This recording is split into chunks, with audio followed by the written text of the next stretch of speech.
जो financial stocks हैं वहां पर बहुत तेज पिटाई है और वजह है एमएनएम को लेकर आरबीआई की सख्ती। दरअसल आप स्टॉक पे देखिए 13% के आसपास की भारी गिरावट देखने को मिल रही है। ज्यादा डिटेल के साथ हमारे साथ जुड़ गए हमारी सहयोगी पूजा त्रिपाठी।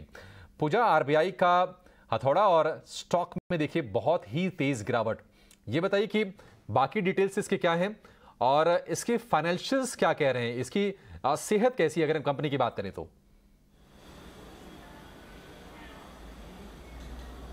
बिल्कुल, आरबीआई ने जो सख्ती लगा दी है एमएनएम फाइनेंस पर, जिसमें उनका कहना है कि थर्ड पार्टी एजेंट्स के जरिए अब कंपनी रिकवरी नहीं कर पाएगी, उन्हें अपने कर्मचारियों के जरिए ही रिकवरी करनी होगी। 14 सितंबर की घटना के बाद ये फैसला लिया गया।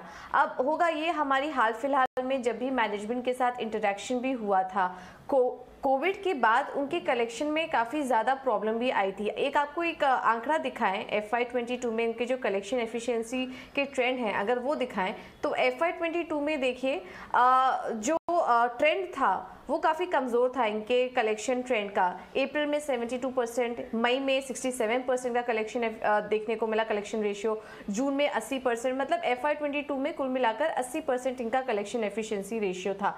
लेकिन उसके बाद में धीरे धीरे कंपनी ने अपना जो फोकस था वो रिकवरी पर काफ़ी ज़्यादा कर लिया था, काफ़ी अग्रेसिवली वो रिकवरी कर रही थी। और अपने इंटरेक्शन के दौरान भी उन्होंने ये चीज़ बताई कि वो इस पर फोकस करेंगे, कलेक्शन एफिशिएंसी रेशियो भी सुधारेंगे और इनके एनपीए में भी आने वाले समय में कमी देखने को मिलेगी। वजह यही थी, काफ़ी तेज़ी से एमएनएम फाइनेंस की बुक में रिकवरी हो रही थी, क्योंकि कोरोना के समय उनको काफ़ी ज़्यादा दिक्कतें इस फ्रंट पर झेलनी पड़ी थी।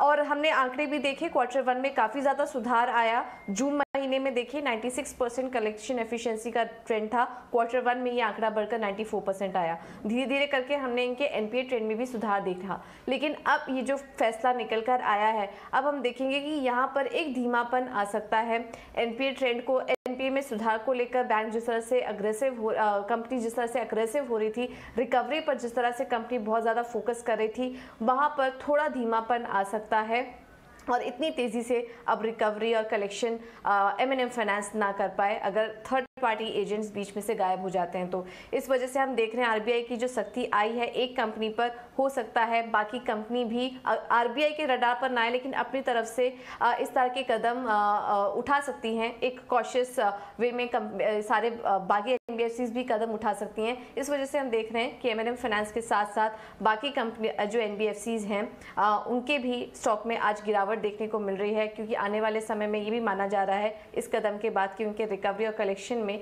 एक स्लो डाउन देखने को मिल सकता है। ठीक है पूजा, बिल्कुल सही बात कर रही हैं कि बाकी जो कंपनियां हैं कहीं ना कहीं वहां पर अब ये डर वाला फैक्टर काम कर रहा है कि एमएनएम फाइनेंस को लेकर आरबीआई ने तो ये दिशा निर्देश दे दिए, ये आदेश सुना दिया कि नहीं, आप कलेक्शन एजेंट के थ्रू, थर्ड पार्टी एजेंट्स के थ्रू आप रिकवरी नहीं कर पाएंगे।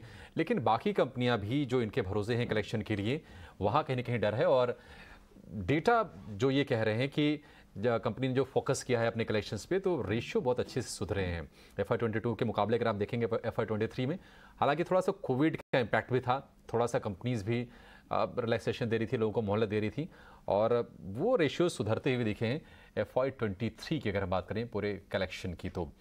लेकिन बहुत ही तेज़ पिटाई है पूरे फाइनेंशियल स्पेस में। लेकिन आगे बढ़ेंगे, मौके कहाँ पर बन रहे हैं ये जानेंगे।